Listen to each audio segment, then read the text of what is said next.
जो बेटो जतोई बाईपास घाड़े चौक भरिसां गश्ती पुलिस ऐं टिनि ॾोहारियुनि विच में मुबैना मुक़ाबिलो। फायरिंग में हिकु ॾोहारी खे ज़ख़्मी हालत में गिरफ़्तार करे हथियार हथ करण जी दावा, ॿ ॾोहारी फरार थी विया। SS न्यूज़ जे रिपोर्टर दरबान खोखर मूजिबि मेहर बी सेक्शन पुलिस पारां मुक़ाबले में ज़ख़्मी हालत में गिरफ़्तार कयल ॾोहारी जी सुञाणप हबीबुल्ला चांडियो तौरु कई वई। पुलिस मूजिबि गिरफ़्तार ॾोहारी इलाइक़े में दहशत जी अलामत बणियल हो, जंहिं मथां काफ़ी केस दाख़िल आहिनि, जंहिंजो रिकॉर्ड हथ कयो पियो वञे। हुन ज़ख़्मी खे तालका अस्पताल नियो वियो, जिते खेसि तिबी इमदाद ॾिनी वई। रुकनमुड़ा ऐं आसपास जे इलाइक़नि में बरसात तबाही मचाए छॾी, गोॾे जेॾो पाणी बिहजी वियो। SS न्यूज़ जे रिपोर्टर जान मोहम्मद अबड़ो मूजिबि रुकनमुड़ा जे ख़ासखेली पाड़ो समेत केतिराई पाड़ा बरसात जे पाणी जी लपेट हेठि अची विया। शहर जे रोडनि, घिटनि ऐं ज़रई पोखियल फसलुनि में गोॾे जेॾो बरसाती पाणी बिहजी वियो। हर तरफ़ बरसात जो पाणी नज़र अची रहियो आहे। रहवासियुनि जो चवणु आहे त चूंडियल नुमाइंदनि या इंतिज़ामिया बरसात जो पाणी नेकाल करण लाइ को बि तहरुक न वरितो। फौरी तौरु पाणी नेकाल न कयो वियो त सख़्तु एहतिजाज कयो वेंदो। पंगरियो में चौमासे जी हलंदड़ बरसातुनि तबाही मचाए छॾी। स्कूलनि समेत केतिराई इलाइक़ा पाणी में ॿुॾल आहिनि। SS न्यूज़ जे रिपोर्टर सजाद खोसो मूजिबि शहर जे केतिरनि इलाइक़नि में बरसाती पाणी जमा थी वियो आहे। टाउन इंतिज़ामिया बरसाती पाणी नेकाल न कराए सघी। पंगरियो जे गवर्नमेंट हाई स्कूल में बरसातुनि जो पाणी जमा थियण सबबि सवे शागिर्द बरसाती पाणी मां गुज़री स्कूल पहुची रहिया आहिनि, पर म्यूनिसिपल टाउन इंतिज़ामिया के बि जोगा इंतज़ाम न करे सघी। मटियारी वेझो क़ौमी शाहराह ते सेखार थाणे जी हद में सेखाट बस स्टॉप वटि रिक्शा चिंची कल्टी थी पई, जंहिं सबबि 7 औरतूं सख़्तु ज़ख़्मी थी पयूं। SS न्यूज़ जे रिपोर्टर नवीद ख़ासखेली मूजिबि सेखाट बस स्टॉप वटि ख़ैबर खां मटियारी रिक्शा चिंची अची रही हुई त क़ौमी शाहराह ते कल्टी थी पई, जंहिं सबबि मुसाफ़िर औरतूं सख़्तु ज़ख़्मी थी पयूं। ज़ख़्मियुनि में कसबानो, शहज़ादी, परी, इमामज़ादी, ससुई ऐं साजिदा शामिल आहिनि। खैन तालका अस्पताल मटियारी पहुचायो वियो।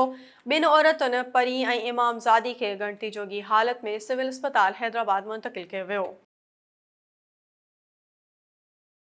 कुनरी शहर में बदमनी वधी वई, चोरी जूं वारदातूं रोज़ जो मामूल बणियल आहिनि।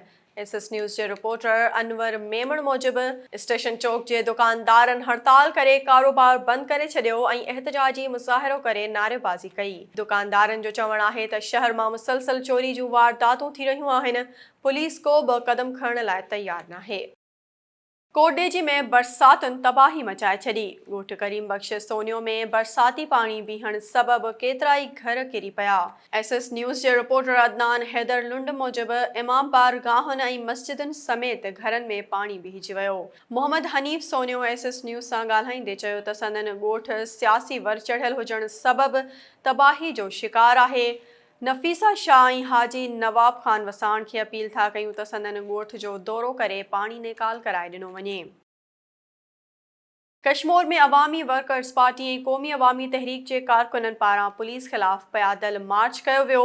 SS न्यूज़ जे रिपोर्टर गुलसूमरो मूजिबि वकील मोहम्मद अली खोसो, अब्दुल गफ़ूर लाशारी, फारूक अहमद नाइज ऐं ॿियनि जी अॻवानी में कश्मीर खां DHO कंदकोट जी ऑफिस ताईं पैदल मार्च कयो। वकील मोहम्मद अली खोसो मीडिया सां ॻाल्हाईंदे चयो त तालका अस्पताल कश्मीर ऐं तालका पुलिस जी मिली भगत सां केतिराई कूड़ा सर्टिफिकेट जारी करे कूड़ा केस दाख़िल कया वञनि था। हुन चयो त हिकु कूड़े केस जो ख़र्च 20 लख रुपया आहे। ग़रीब माण्हू हिकु वक़्त जी मानी खाइण लाइ परेशान आहिनि। मथनि कूड़ा केस दाख़िल कया वञनि था, उहे पैसा किथां भरनि। हुननि मुतालबो कयो आहे त तालका अस्पताल कश्मीर ऐं तालका पुलिस ख़िलाफ़ कार्रवाई करे ग़रीब माण्हुनि खे तहफ़्फ़ुज़ फ़राहम कयो वञे। कुनरी तालके में लंपी स्किन वायरस तबाही मचाए छॾी। 30 खां मथे ढगियूं मरी वयूं, सवे मुब्तला, भाॻियुनि जा मथे ते हथ। लाइव स्टॉक खातो अघूर निंड सुतल आहे। SS न्यूज़ जे रिपोर्टर अनवर मेमण मूजिबि तालके जे मुख़्तलिफ़ इलाइक़नि नवी सरथर, मेमण कुनरी, चेल बंद, बिस्टान, पक्को मोड़, हाजी होटल, टाल्ही, रसूलाबाद ऐं कृष्णा कॉलोनी समेत मुख़्तलिफ़ इलाइक़नि में चौपाए माल में लंपी स्किन जी बीमारी वबाई सूरत इख़्तियार करे वरिती। मुख़्तलिफ़ भाॻियुनि जूं वायरस में मुब्तला 30 खां मथे गऊं मरी वयूं। सवनि जी तइदाद में जानवर वायरस में मुब्तला आहिनि। भाॻियुनि जो चवणु आहे त लाइव स्टॉक खातो नाअहली सबबि अघूर निंड सुतल आहे। हेॾे नुक़सान बावजूदि वैक्सीनेशन वारो अमल शुरू नाहे कयो वियो। कंडियारो भरिसां ॻोठ सीदोबाग जे उस्ताद मथसि लॻायल इल्ज़ाम रद्द करे छॾिया।